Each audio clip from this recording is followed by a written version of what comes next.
Hello, I guess you're here because you want to learn how to lighten the load of your pack so that you can struggle less when you're out and about and enjoy your time outside more.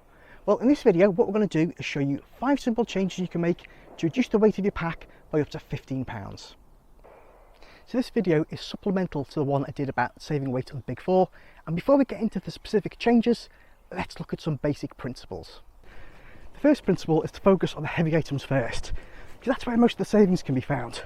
And while small savings do add up, you get diminishing returns, reducing the weight of an already lightweight item compared to a heavy one.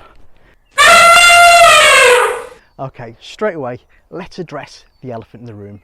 And that is, there's no point trying to save 50 grams here and 20 grams there if you're already 20 kilos overweight.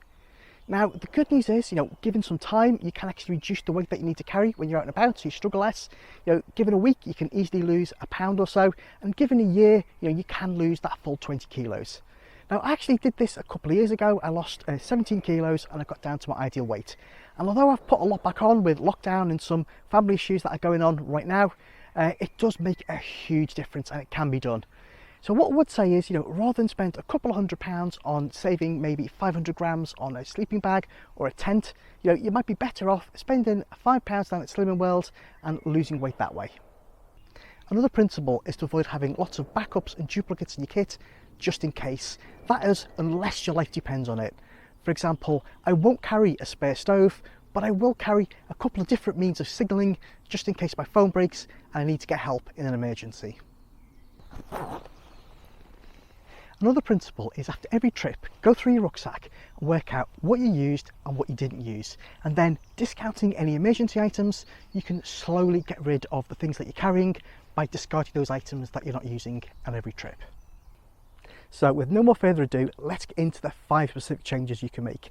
And the first one is, if you live in an area that has a big difference between summer conditions and winter conditions, you can save a lot of weight by having separate winter and summer kit.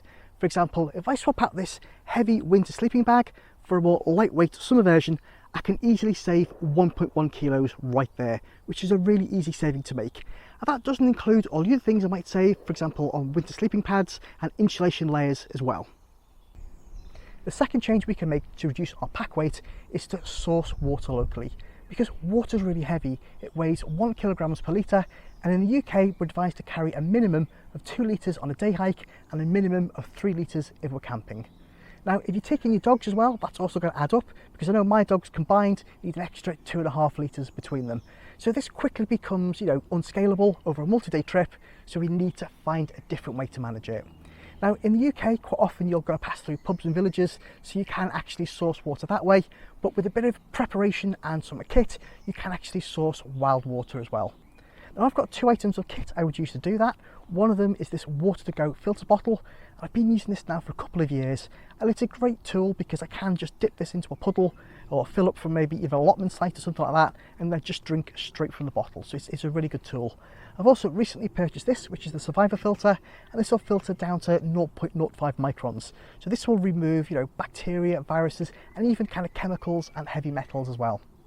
Now, sourcing water is a bit of a skill. It does take some knowledge, so I'll do a separate video on that, and if you don't want to miss it, subscribe so you don't miss that one.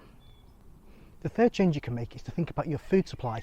Now, if you're using something like a British Army's 24-hour ration pack, that weighs 2.1 kilos, and that really adds up over a couple of days. But if you can source water on the way, you can switch to dehydrated meals instead. Now, they typically weigh 2/3 of the weight of a wet pouch meal like this one, and quite often they provide more calories as well.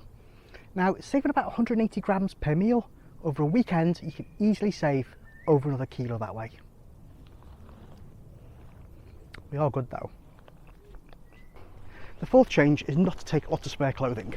And while you do need to be prepared for whatever the weather could reasonably throw at you, you don't need lots of spares. Now, typically in UK summer conditions, I wouldn't take a spare pair of trousers or a spare jumper if I was going away for the weekend. But what I do take is pretty quick drying, so if I do get wet in the shower, I'll dry off pretty quickly. Now, I will take a spare pair of socks to avoid blisters, and a spare pair of underpants and a spare t-shirt. But they are optional, and lots of people just don't bother at all. Whew.